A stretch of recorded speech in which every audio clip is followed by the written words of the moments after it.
주식 투자를 어떻게 하면 개인 투자자들이 결국은 수익을 냈냐면 아까 돌아와서 그거랑 똑같은 거예요. 내가 주식 투자로 수익을 내고 싶다. 이렇게 생각하는 순간 다 실패. 투자를 제가 이제 쭉 하면서 느낀 게 투기도 저는 늘 투자가 될 수 있다 생각하고 투자도 투기가 될 수 있다 생각하는 게 뭐냐면 본인이 투기라는 걸 알고 있잖아요.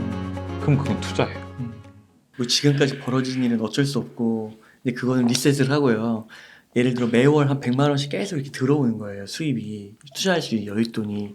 그러면 삼성전자, 네이버, 카카오, 뭐 엔터주 요 정도를 매일 한 주씩 사는 그런 것들은 괜찮을까요? 지금 시점에서 위험할 수 있죠. 위험해요? 예, 굉장히 위험할 수 있죠. 어. 왜 그러냐면 아까 엔터주 말씀해 주셨잖아요. 그러니까 수익이 나지 않는데 아, 1년을 끌어버리면 어. 파산할 수 있는 기업도 생각보다 많아요.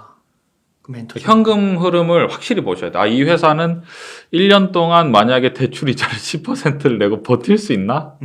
약간 만약에 현금 흐름이 막혀버리면 현금 흐름이 막힌다는 게 뭐냐면 회사채도 아무도 안 사주고 어음도 아무도 안 받고 그리고 당장 처리해야 될 빚이 너무 많으면은 이제 인수될 수밖에 없는 뭐 최악의 상황도 발생할 수 있는 엔터주를 빼고 현대차를 넣을까요? 현대차 정도면은 뭐 크게 걱정은 없죠. 왜냐면은 현대차 같은 경우에는 일단은 뭐 성장성이나 이런 것들도 크고 매출과 영업이익 규모로 봤을 때 우리나라에서 차지하는 비밀 비중이 굉장히 크고 그 현대차, 기아차, 현대모비스나 그리고 자동차 관련된 산업들 다 합쳐 보면은 일하는 사람들이 굉장히 많거든요. 그렇기 때문에 뭐 그분들이 많이 있기 때문에 뭐 큰 걱정은 없습니다. 현대차나 뭐 삼성전자 정도 되는 기업은 네이버, 카카오는요? 네이버, 카카오도 나쁘지 않죠. 예, 나쁘지 않은데 이제 중요한 건 네이버, 카카오 같은 경우에는 그 변동성이 늘 클 수 있다. 사실은 네이버, 카카오는 전혀 걱정하지 않는데 걱정은 안 해요. 걱정은 안 하는데 이 변동성이 너무 크잖아요. 그래서 심리적으로.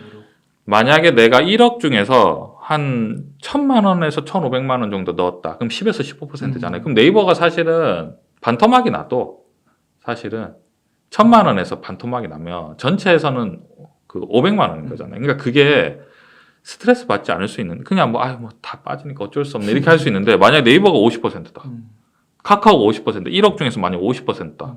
5천만 원. 그러면은 이 주식이 오를 걸 알아요. 알아도 이 떨어질 때 그 극도의 그 스트레스와 뭔가 정말 뭔가 세상이 나를 속인 것 같고 그 기분을 뭔가 그러니까 너무 힘든 거예요. 굳이 우리가 투자할 때 그렇게 스트레스 받으면서 할 필요는 없는 거예요. 그런 의미에서는 삼성전자가 더 단단하게 될 수 있겠네요. 포션을 더 많이 가져갈 수 있는. 훨씬 더 크죠. 왜냐하면 어떤 느낌이냐면 네이버, 카카오가 차지하는 매출 비중과 영업이익은 네이버, 카카오가 정말 최악의 경우다. 최악의 경우 망했다. 그냥 망한 거예요. 근데 만약에 삼성전자가 최악의 경우 망했다. 네. 그럼 우린 감자심으로 가야 돼. 우리나라가 망하는 거니까 그런 느낌으로.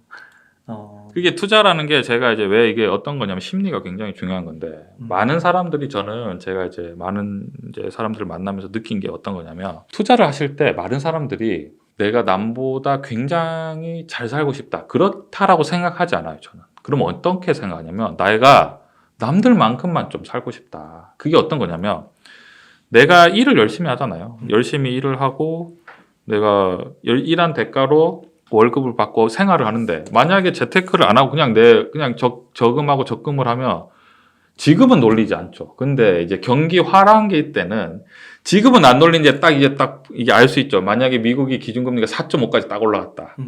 1년이 지났다. 이제 그때부터 한 명씩 놀리기 시작하는 거예요. 우리를.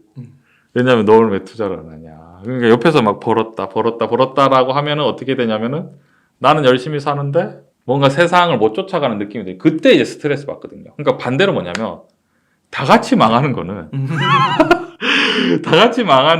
아무도 이제 스트레스 받지 않고 저는 다 같이 만약에 망했다 그러면 전부 다 감자를 심으러 간다 생각을 하기 때문에 이게 심리적인 건데 정말 그 주축이 되는 화폐 주축이 되는 그 기본 포지션을 갖고 있는 기업을 투자하는 거는 뭐 그렇게 뭐 한번 지수에 투자하는 거죠. 그러니까 현대차와 삼성전자를 포트폴리오로 적절하게 가지고 있는 건 한마디 지수에 투자하고 있다라고 생각을 해도 뭐 무관하지 않나 생각합니다. 2차전지도 괜찮을까요? LG엔솔. 2차전지 충분히 가능하죠. 너무 좋죠. 2차전지 덕분에 저희가 현대차가 굉장히 위상이 올라가는 게 과거에는 사실 그 내연 기관일 때는 그 독일 3사가 워낙에 역사가 깊잖아요. 그러니까 독일 3사가 굉장히 역사가 깊기 때문에 현대차가 사실은 몇 수 아래로 봤었는데 지금 같은 경우에는 전기차 같은 경우에는 핵심이 이제 배터리잖아요. 2차 전지가 이제 배터리가 제일 중요하기 때문에 지금 우리나라에서 굉장히 배터리를 잘 만드니까 이제 위상이 굉장히 올라갈 수밖에 없고 사실은 그런 게 있습니다. 이게 또 이제 봤을 때 이게 우리의 가슴을 두근두근하게 하는 이제 독일 3사의 강점이 뭐냐면 제로백이었거든요. 과연 0에서 100m까지 몇 초에 갈 수 있느냐. 그걸로 성능을 따졌잖아요. 그런데 내연 기관하고 전기차는 구조가 다르잖아요. 전기차는 진짜 딱 밟는 순간 팡 치고 가거든요. 그러니까 이제 내연 기관하고 전기차하고는 다른 점이 뭐냐면은 우리나라가 이제 현대차가 전기차로 바뀌면은 이제 그 내연 기관의 그 엄청난 그 성능이 이제 비슷해지는 거니까 오히려 실제로도 유럽에서도 현대차가 굉장히 지금 잘 되고 있다라고 하더라고요. 그래서 오히려 2차 전지나 이런 것들이 잘 열심히 를 해서 너무 좋다라고 생각합니다. 주영 쌤은 그 개인 투자자들한테는 중소형주는 권하지 않으시나요? 권하긴 하는데 이런 거죠. 이제 중소형주 같은 경우에는 예상할 수 없는 그 변동성이 너무 커요. 그러니까 언제 어떻게 될지 모르죠. 예를 들어서 중소형주 같은 경우에는 뭐 많지 않으면 그 전에 뭐 예를 들면 뭐 오스템 작지 않잖아요. 오스템 시가총액 상인데도 그렇고 오스템부터 해서 뭐 이번에 최근에 뭐 DB 하이텍이라든지 뭐 여러 가지 주식들이 굉장히 이제 많은데 예상할 수 없는 것들이 굉장히 많고 또 이런 것도 있어요. 보면은 올라갈 때는 잘 올라가요. 예를 들면은 반도체 업황 같은 경우에도 삼성전자가 요만큼 올라갈 때 많이 올라가죠. 그 중소형은 이만큼 올라가요. 근데 반대로 뭐냐면 삼성전자가 요만큼 떨어질 때 중소형주는 이만큼 떨어지거든요. 그러니까 변동폭이 너무 크니까 항상 투자할 때는 그 중소형주를 투자하는 건 상관이 없는데 그럼 위험 관리 측면에서 웅 이사님은 중소형주 투자하면 몇 % 정도가 적정할 것 같으세요? 비중을 만약에 위험 관리 측면에서 비중을 두면 얼마쯤 좋을까요? 조금만 가죠. 한 10%? 저는 5% 이상 못 하겠거든요. 그래요? 네, 대형주 그러니까 예를 들면 만약에 이런 거죠. 만약에 100이라고 하면 삼성전자 그러니까 반도체 이게 중소형주가 너무 좋습니다라고 하면은 한 삼성전자를 25% 넣어주고 이런 중소형주로 한 5%. 그렇게. 예, 그런 식이면 딱 좋은 거예요. 너무 좋으면은 또 하나 뭐 조금 늘릴 수 있지만 한 중소형주는 왜냐면 개인 투자자들은 정보력은 사실 크게 차이가 없는데 그러니까 이 변동성을 약간 견디기가 쉽지 않거든요. 그러니까 높은 수익보다는 안전하게 투자하는 게 훨씬 조금 더 좋지 않을까. 그런 위험관리 측면을 항상 고려해야 되는 거예요. 아무리 좋아 보여도 포션을 딱 정해놓고 그 이상은 투자하지 말고. 그렇죠. 좋아 보여도 투자하지 않는다는 게 이제 제가 어떤 말씀드리고 싶냐면 주식 투자를 어떻게 하면 개인 투자자들이 결국은 수익을 냈냐면 아까 돌아와서 그거랑 똑같은 거예요. KTNG. 무슨 말씀드리고 싶냐면 내가 주식 투자로 수익을 내고 싶다. 이렇게 생각하는 순간 다 실패해요. 내가 어떻게 하면 수익을 낼 수 있는 이 주식 투자의 뭐 이런 방법을 찾아봐야지라고 생각하는 순간 그 방법을 믿고 뭘 하는 거죠? 위험을 감수하는. 그럼 어떻게 투자해야 되냐면 어떻게 투자했냐면 내가 어떻게 하면 내 돈을 내가 주식 투자를 하지만 내 돈을 잘 지키면서 위험 관리를 잘 할 수 있을까? 요 포인트면은 버는 거죠. 결국 지나고 났을 때는 결국은 어떻게 좀 지나면은 많이 벌 수 있는 포인트로 가면은 성장주로 가는 거잖아요. 지킬 수 있는 포인트면은 결국은 뭐 현금 흐름이 좋은 삼성전자나 현대차나 KTNG로 갔겠죠. 살아남잖아요. 약간 그런 느낌입니다. 뭔가 이렇게 더 벌려고 수익률을 높이려고 하는 순간 끝나는 거죠. 사실 그 세상과 기업의 그 복잡 다단함을 그 한 개인이 어떻게 보면 감당해야 되는 건데 아무리 공부를 해도 사실 그 한계는 분명할 것 같고요. 그렇죠. 왜냐면은 그게 올라간다 뭔가 이제 이미 어떤 그것을 보고 내가 좋다라고 생각을 하면은 많이 반영이 돼 있을 거잖아요. 그러니까 사실은 아까 전에 말씀드렸지만 진짜 수익을 내기 위해서는 내가 엄청난 인사이트가 있는 게 아니라 남이 실수할 때까지 기다리는 거예요. 그러니까 지금 결국은 돈을 버는 스타일들은 어떤 거냐면 남이 실수한 걸 기다린 거죠. 그래 그때 저렇게 올라갈 때 빚내서 다 저럴 때 알아봤다. 약간 그런 느낌이 있죠 사실은. 그렇죠. 제가 지금 딱 해서 어떤 종목을 좋다고 발견해서 들어가는 순간 그게 사실은 시장에는 이미 얼마나 많은 뭐 꾼들 소위 그런 분들이 전문가분들이 많아서 그걸 다 알고 있겠어요. 그러니까 결국은 더 과감한 거, 그러니까 그 엄청난 인사이트와 노련함보다는 어떻게 투자를 해야 되냐면 엄청 뭐랄까 대담해야 되는 거죠. 뭐 대담하다는 게 뭐냐면 이 어려운 장세에서 주식을 조금씩 살 수 있는 거. 그게 이제 쉽지가 않고 왜냐면 아까 말씀드렸죠. 주식이 쌀 때 산다는 거는 이렇게 된다. 이렇게 올라가는 거거든. 이게 진짜 이때 왜냐면 보통 사람들은 아니 그럼 왜 이때를 왜 기다리나.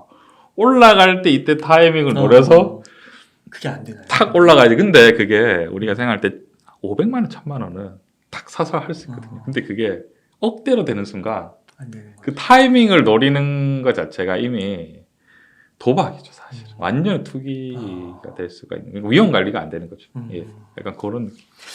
이런 거는 어떻게 보세요? 이런 예를 들면은 내가 삼성전자랑 뭐 네이버랑 현대차를 이렇게 갖고 있었어요. 근데 예를 들어 삼성전자는 30% 빠졌는데 네이버는 50%가 빠진 거예요. 그러면은 딱 봤는데 저점 같아. 그래서 삼성전자를 팔고 네이버를 더 사는 거죠. 그런 전략은 어떻게 보세요? 굉장히 위험하죠. 굉장히 예, 위험해요. 굉장히 위험하죠. 왜 그러냐면 이게 심리적인 건데 삼성전자가 마이너스가 20%가 났고 네이버가 마이너스 50% 났기 때문에 삼성전자를 팔고 이거를 넣는다라는 거는 그러니까 네이버 플랫폼 몰빵인 거잖아요. 그렇게 되는 거죠. 그러니까 심리적으로 이제 너무 불안한 거죠. 너무 불안하고 만약에 어떻게 되냐면 삼성전자를 팔고 네이버를 샀어요. 그러면은 네이버에 몰빵이 되는 거잖아요. 여기서 만약에 네이버가 5%에서 10% 더 떨어진다. 그럼 이제 미치는 거예요. 또 재밌는 게 뭐냐면 올라도 문제예요.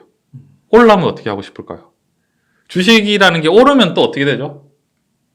떨어지잖아요. 네. 오르면 떨어지고 이렇게 하는데 변동성이 큰 거에 몰빵한다는 것 자체가 이제 나는 투자는 모르겠고 본격적으로 투기를 해보겠다 라고 하면서 홀짝이라는 게 우리가 이렇잖아요. 만약에 10,000원을 걸어서 홀짝을 해서 맞추면은 곧 배로 준다라고 하면 20,000원이 되잖아요. 20,000원을 또 홀짝을 해서 벌어서 40,000원이 되잖아요. 또 이기고 80,000원이 되잖아요. 근데 문제는 뭐냐면 한 번만 실패를 하면은 제로가 되잖아요.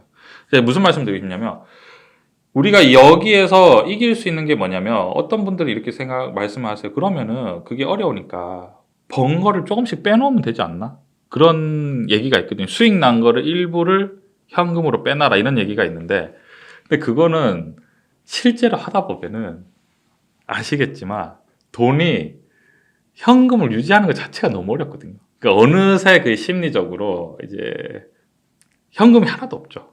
결국은 그 컨트롤을 하지 못하고 결국은 홀짝으로 갔을 때는 굉장히 힘들 수 있는 상황이 되지 않나요? 그럼 예를 들어 네이버 같은 성장주를 많이 빠진 거예요. 근데 예를 들면 가치주, 뭐 KTNG나 뭐 증권주나 은행주 같은 것도 같이 빠졌어요.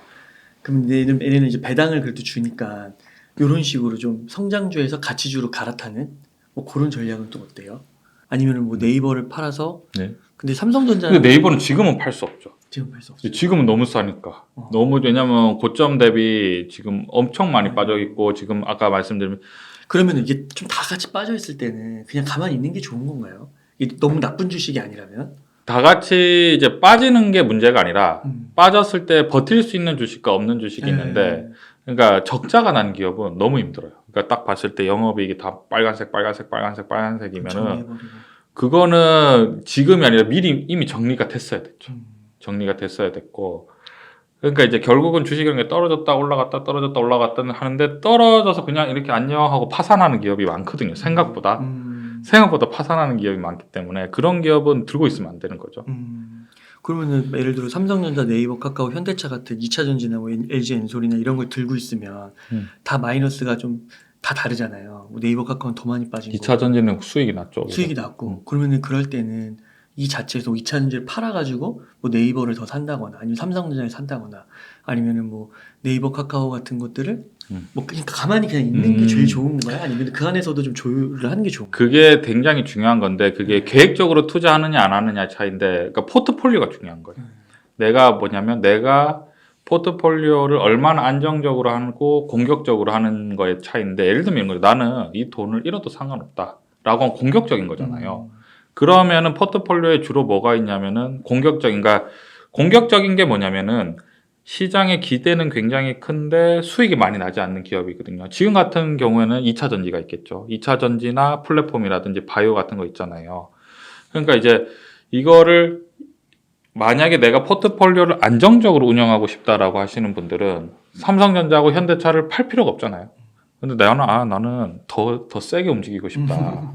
나는 더 강력한 걸 원한다라고 하면은 당연히 추세가 있는 2차 전지와 많이 떨어진 네이버를 사는 거예요. 비중을 막 40을 넣겠다. 이러면 이제 어떻게 생각해야 되냐면 뭘 생각해야 되냐면 엄청난 변동성을 견디겠다. 각오해야 되는 거잖아요. 결국 이제 어떤 말씀 드리시냐면 이거를 사서 이거를 팔고 이거를 사서가 더 좋냐 안 좋냐 이게 문제가 아니라 나의 포트폴리오의 성향을 어떤 식으로 결정할 것인가 이제 중요한 거죠. 나의 이 소중한 돈을 성장주로 어차피 한 번은 사는 인생 어차피 한 번 사는 인생 뭐 네이버가 망할 것도 아니고 내가 저점에서 비록 지금 마이너스 50이지만 난 더블로 묶고 가겠다. 난 더블로 간다. 라고 하는 이거는 누가 옳고 그런 게 잘못됐다 안 잘못됐다 이런 문제가 아니라 투자 성향인 거잖아요. 그러니까 성향이 다른 사람이 조언을 할 수가 없는 거죠.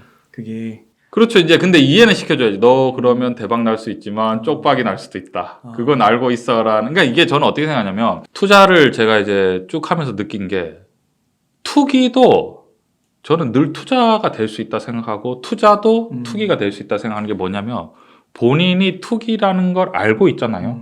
그럼 그건 투자예요.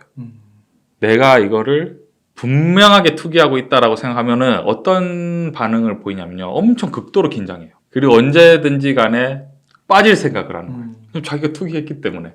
근데 제일 무서운 점이 뭐냐면 그러니까 투기를 했는데 투자를 했다고 믿는 거예요.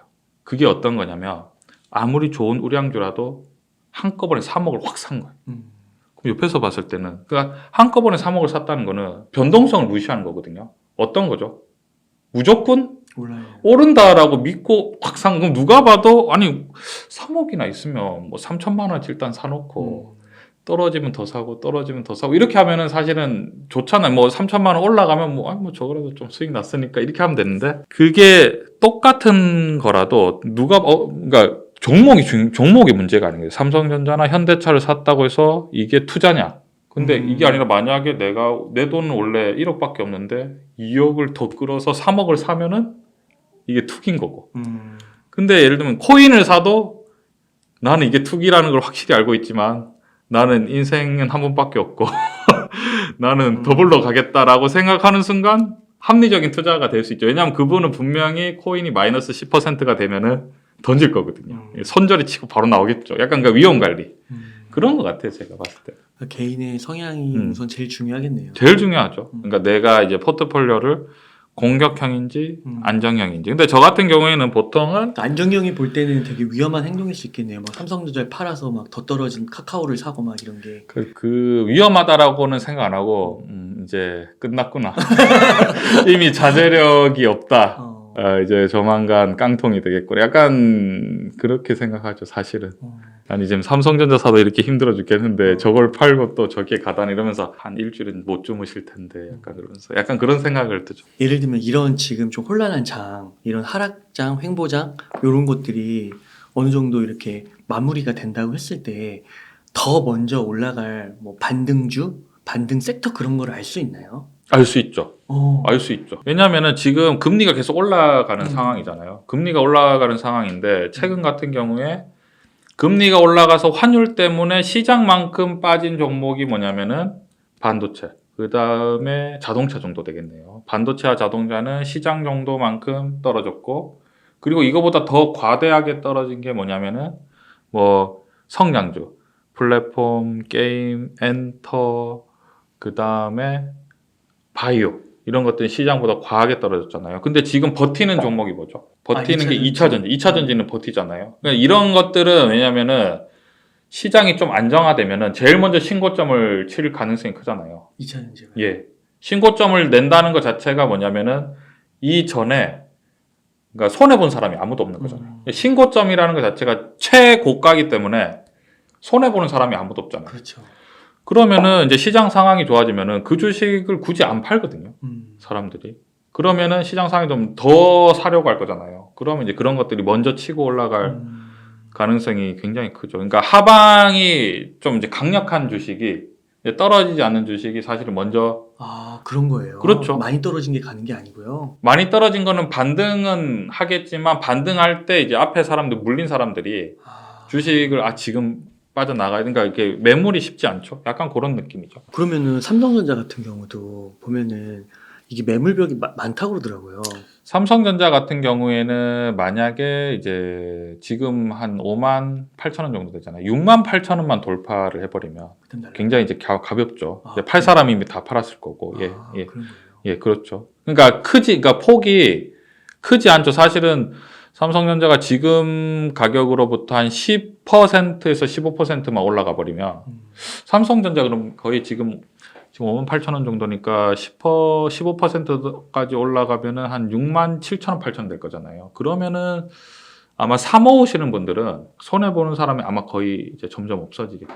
약간 그런 느낌. 그러면 그 6만 8천 원, 뭐 7만 원 그 정도 선까지 올라가는 거는 뭐 외국인 같은 큰 손들이 들어와서 한번 확 사는 건가요?